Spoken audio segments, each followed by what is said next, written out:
ஓம் ஸ்ரீராம ராம ராமேதி ரமே ராமே மனோரமே சகசிரநாம தத்துல்யம் ஸ்ரீராம நாம வராணனே.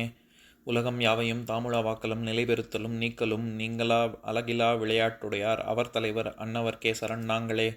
எத்திர எத்திர ரகுநாத கீர்த்தனம் தத்திர தத்திர கிருத்தமாஸ்தகாஞ்சலிம் வாஷ்பவாரி பரிபூர்ணலோச்சனம் மாருதிம் நமது ராட்சசாந்தகம். அஞ்சிலே ஒன்று பெற்றான் அஞ்சிலே ஒன்றை தாவி அஞ்சிலே ஒன்று ஆறாக ஆரியர்க்காக ஏகி அஞ்சிலே ஒன்று பெற்ற அணங்கை கண்டு அயலாரூரில் அஞ்சிலே ஒன்றை வைத்தான் அவன் எம்மை அழித்துக் காப்பான். இன்னைக்கு நம்ம கம்பராமாயணத்துல பாலகாண்டத்துல கார்முக படலத்துல 9வது பாடல் பார்க்க போறோம். இச்சிலை உதைத்த கோர்க்கு இலக்கம் யாது என்பார், நச்சிலை நங்கை மேல் நாட்டும் வேந்து என்பார், நிச்சயம் எடுக்கும் கொல் நேமியான் என்பார், சிற்சிலர் விதி செய்த தீமையாம் என்பார். இதுதான் பாட்டு. இப்ப நம்ம பதம் பிரிச்சு பொருள் பார்க்கலாம். இச்சிலை, இந்த வில், உதைத்த கோர்க்கு, தன்னிடத்திலிருந்து செலுத்திய அம்புக்கு, இலக்கம் யாது என்பார், குறியாக அமைவது எது என்று சொல்பவர்களும், வேந்து நச்சிலை, ஜனக மன்னன் பெருமை மிக்க இந்த வில்லை நங்கை மேல், நங்கையான இச்சீதையின் திறத்திற்காகவே நாட்டும் நிலைநிறுத்தியுள்ளான் என்பார் என்று கூறுபவர்களும், நேமியான், சக்கரப்படை ஏந்திய திருமாலாகிய இந்த ராமனும் நிச்சயம் எடுக்கும் கொல், உறுதியாக இந்த வில்லை எடுத்து வளைப்பானா என்பார் என்று கூறுபவர்களும், சிற்சிலர், சில பேர், விதி செய்த தீமைதான் என்பார், ஊழ்வினை விளைத்த தீமையே இவ்வாறு அமைந்தது என்று வருந்துபவர்களும் ஆனார்கள். இப்ப நம்ம இந்த பாட்டுல இருக்கக்கூடிய நயங்களை பார்க்கலாம். அதாவது வரிசையா குலகச் செய்யுள் விதமாக 3 பாடல்களாக மக்கள் அந்த வில்ல பார்த்தவர்கள் என்னென்னலாம் பேசினாங்க அப்படின்னு வரிசையா பார்த்துக்கிட்டு வரோம்ல. அதுல இறுதியான பாடல் தான் இந்த பாடல். இதுலயும் என்னென்ன மாதிரிலாம் மக்கள் பேசினாங்க அப்படின்னு 4 விதமா சொல்றாரு. ஒன்னொன்னா பார்க்கலாம். இச்சிலை, சிலைன்னா அம்பு, வில்லுன்னு அர்த்தம். இச்சிலை உதைத்த கோருக்கு இலக்கம் யாது, அதாவது கோல், கோலுக்கு அப்படிங்கிறது தான் கோர்க்கு அப்படின்னு ஆயிருக்கு. கோல் அப்படிங்கிற சொல் நம்ம எல்லாருக்கும் தெரிஞ்சது கம்பு அல்லது குச்சி அப்படிங்கிற பொருள் இருக்குல்ல. இதை தவிர கிட்டத்தட்ட 15க்கும் மேற்பட்ட பொருள் இருக்கு, வார்த்தைகள். அதாவது அது என்னென்னு பார்க்கலாம். மரக்கொம்பு, ஊன்றுகோல், செங்கோல், அளவுகோல், இது தூரிகை, அதுக்கப்புறமா முத்திரைக்கோல், குதிரை சம்மட்டி, நம்ம ஹார்ஸ் விப்புன்னு சொல்றோம்ல, குதிரையை செலுத்தக்கூடிய குதிரை சம்மட்டி, அதுக்கப்புறமா ஈட்டி, அப்புறம் கொடையின் ஒரு குடையின் கைப்பிடி, அப்புறம் நரம்பு, யாழின் நரம்பு, இப்படி பல பொருள் இருக்கு. இதெல்லாம் தவிர அம்பு அப்படிங்கிற ஒரு பொருளும் இருக்கு. வீரராக முதலியார் அப்படிங்கிறவர் இயற்றிய திருவேங்கட கலம்பகம் அப்படின்னு ஒரு நூல் இருக்கு. அதுக்கு சடகோப ராமானுஜாச்சாரியார் அப்படின்னு ரொம்ப புகழ்பெற்ற வைமு சடகோப ராமானுஜாச்சாரியார் அப்படிங்கிறவர் உரை எழுதியிருக்காரு. அதுல உடையவர் செய்யுள், அதாவது காப்பு செய்யுளுக்கு அடுத்து வரக்கூடிய பகுதி, அது வந்து ராமானுஜாச்சாரியாரை புகழ்ந்து பாடக்கூடிய ஒரு காப்பு செய்யுள். அதை படிக்கிறேன் கேளுங்க. ஐங்கோலை வென்று கைகொண்ட முக்கோலன் அறை உடுத்த செங்கோலம் ஆடையன் கார்கோல மாயன் திருச்சமயம் சங்கோலிடும் கடல் மாயிரு ஞாலம் தழைக்க வைத்தோன் பைங்கோல காவுடை பூதூர் முனி புகழ் பாடுதுமே அப்படின்னு சொல்லியிருப்பாரு. அதுல என்ன, அதாவது பூதூருங்கிறது ஸ்ரீபெரும்புதூரில் அவதரித்த ராமானுஜனின் புகழ் பாடுவோமே அப்படின்னு அந்த பாடல் காப்புச்செய்யுள் முடியும். அதுல எப்பேற்பட்டவர்கள் ராமானுஜரை வணங்குகிறார்கள் அப்படின்னு சொல்ற இடத்துல துறவிகள் எல்லாம் அவரை துதிப்பாடுகிறார்கள். எப்பேற்பட்ட துறவிகள் அப்படின்னா ஐங்கோலை வென்று அப்படின்னு சொல்லியிருப்பாங்க. எதுக்கு சொல்ல வரேன், ஐங்கோல், கோல்னா அந்த இடத்துல அம்புன்னு வருது. 5 விதமான அம்புகளை கொண்டுள்ள மன்மதனை வென்றவர்கள் அப்படின்னு நம்ம முன்னாடியே பார்த்திருக்கோம்.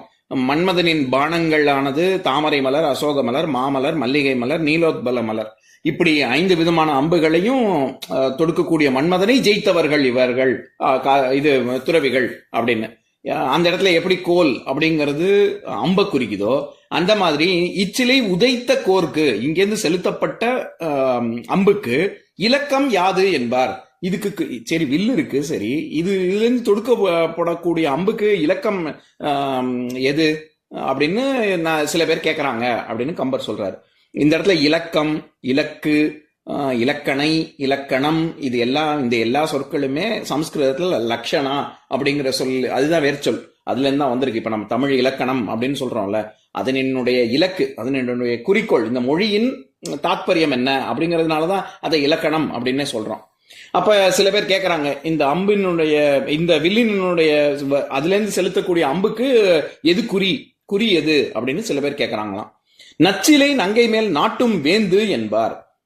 நச்சிலை நங்கை மேல் ரொம்ப பெருமை வாய்ந்த இந்த சீதையின் திறத்துக்காகவே இத ஒரு நிபந்தனையா ஜனக மன்னன் விதிச்சிருக்கான் அப்படின்னு சில பேர் சொல்றாங்களாம். இந்த இடத்துல நச்சிலை நங்கை அப்படின்னு சீதைய சொல்றாருல, நச்சிலை அப்படிங்கிறது நம்ம சும்மா நச்சுன்னு இருக்குல்ல அப்படின்னு ரொம்ப அழகா இருக்கு, பிரமாதமா இருக்கு அப்படிங்கிற ஒரு சொல்லாடல் இருக்குல்ல, அதுவே நம்ம ஏன் சொல்றோம் அப்படின்னா நச்சுங்கிற சொல்லுக்கு ஆசை, விருப்பம் அப்படின்னு ஒரு பொருள் இருக்கு.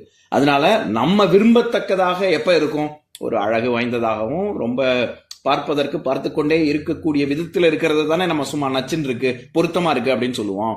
அந்த ஒரு பொருள் இருக்கு. அதை தவிர நஞ்சு அப்படிங்கிறது இது வலித்தல் விகாரம் பெற்று நச்சு அப்படின்னும் ஆகும். அது விஷத்தை குறிக்கும்.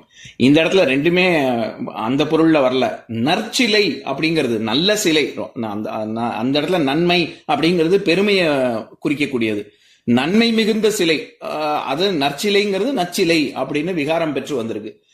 அப்பேற்பட்ட பெருமை வாய்ந்த இந்த வில் அதை ஏன் ஒரு நிபந்தனையா வைக்கணும் இதை வளைத்தவர்கள்? ஏன்னா சீதை அப்பேற்பட்ட திறன் படைத்தவள் அப்படின்னு சில பேர் சொன்னாங்களாம். இன்னொன்னு நேமியான், அதாவது நேமியான் நிச்சயம் எடுக்கும் கொல் என்பார். நீ கண்டிப்பா நேமியான்னா சக்கரப்படை ஏந்திய திருமால் வடிவத்துல இருப்பான். இந்த ராமன்கிறது திருமாலின் அவதாரம் தான். அதனால கண்டிப்பா ராமன் இந்த வில்லில் நான் ஏற்றி விடுவான் அப்படின்னு சில பேர் இன்னும் சொன்னாங்களாம். இன்னும் சில பேர் இறுதியாக என்ன சொன்னாங்க, விதி செய்த தீமையாம் என்பார். வருந்தி அவங்களுக்கு சில பேர், அதாவது மக்கள்லயே பாசிட்டிவாவும் சில பேர் இருப்பாங்க, நெகட்டிவாவும் சில பேர் சொல்லுவாங்கல்ல. அந்த மாதிரி இன்னும் சில பேர் நெகட்டிவா என்ன நினைச்சாங்களாம், இது ஊழ்வினை விளைத்த தீமை தான். இந்த மாதிரி ஒரு நடுவுல ஒரு குறுக்கீடு வந்திருக்கு. வில்லு ஒரு பிரச்சனையா இருக்கு. அது இல்லைன்னா அழகா ராமன் சீதையை கல்யாணம் பண்ண முடியும். இது ஊழ்வினையினால அந்த தீமை தான் இப்படி ஜனக மன்னனுக்கு இப்படி ஒரு நிபந்தனை விதிக்கும்படி ஒரு ஒரு வாய்ப்பு விட்டது அப்படின்னு ஊழ்வினைய சில பேர் குத்தம் சொன்னாங்க அப்படின்னு சொல்றாரு. இந்த பாடல்லையும் 4 விதமா சொல்றாரு. ஒண்ணு, இந்த வில்லுக்கு அம்பு எடுத்தாச்சுன்னா அதுக்கு குறி என்னது, அது எதை நோக்கி விடணும், செலுத்தணும் அப்படின்னு சில பேர் கேட்கறாங்க. இன்னும் சில பேர் இந்த சீதையானவள் ரொம்ப பெருமை வாய்ந்தவள், அதனால இந்த பெருமையை நிலைநாட்டுவதற்காகத்தான் இப்படி ஒரு நிபந்தனையே இந்த அரசன் விதித்தான் அப்படின்னு சில பேர் சொன்னாங்க. இன்னும் சில பேர் இல்ல திருமால் தான் இந்த ராமனாக வந்திருக்கான், அதனால கண்டிப்பா இது நிச்சயம் இந்த வில்லை அவனால் எடுக்க முடியும் அப்படின்னு சில பேர் சொன்னாங்களாம். இறுதியாக ஊழ்வினையின் காரணமாக ஜனகன் இப்படி ஒரு நிபந்தனை விதிக்க வேண்டி வந்துடுச்சு அப்படின்னு இன்னும் சில பேர் சொன்னாங்களாம். இப்ப நான் பாட்டை இன்னொரு தடவை படிக்கிறேன், கேளுங்க. இச்சிலை உதைத்த கோர்க்கு இலக்கம் யாது என்பார், நச்சிலை நங்கை மேல் நாட்டும் வேந்து என்பார், நிச்சயம் எடுக்கும் கொல் நேமியான் என்பார், சிற்சிலர் விதி செய்த தீமையாம் என்பார். இன்னொரு நாள் இன்னொரு பாட்டு பார்க்கலாம். ஓம் சாந்தாகாரம் புஜகசயனம் பத்மநாபம் சுரேஷம் விஸ்வாதாரம் ககனசத்ருசம் மேகவர்ணம் சுபாங்கம் லக்ஷ்மீகாந்தம் கமலநயனம் யோகி ஹிருத்யானகம்யம் வந்தே விஷ்ணும் பவபயஹரம் சர்வலோகைகநாதம். உம்பரோடு இம்பர்காரும் உலகம் ஓர் ஏழும் எம்பெருமான் என்று ஏத்தி இறைஞ்சி நின்று ஏவல் செய்ய தம்பியரோடும் தானும் தருமமும் தரணி காத்தான் அம்பரத்து அனந்தர் நீங்கி அயோத்தியில் வந்த வள்ளல். ஓம் பூர்ணமதః பூர்ணமிதம் பூர்ணாத் பூர்ணமுதஸ்யதே பூர்ணஸ்ய பூர்ணமாதாய பூர்ணமேவாவசிஷ்யதே. ஓம் சாந்தி சாந்தி சாந்திः. ஓம் சர்வேஷாம் ஸ்வஸ்திர்பவது சர்வேஷாம் சாந்திர்பவது சர்வேஷாம் பூர்ணம் பவது சர்வேஷாம் மங்களம் பவது. ஓம் சாந்தி சாந்தி சாந்திः. ஓம் சர்வே பவந்து சுகினः सर्वे सन्तु निरामयाः सर्वे भद्राणि पश्यन्तु मा कश्चित् दुःखभाग् भवेत्. ओम शांति शांति शांति.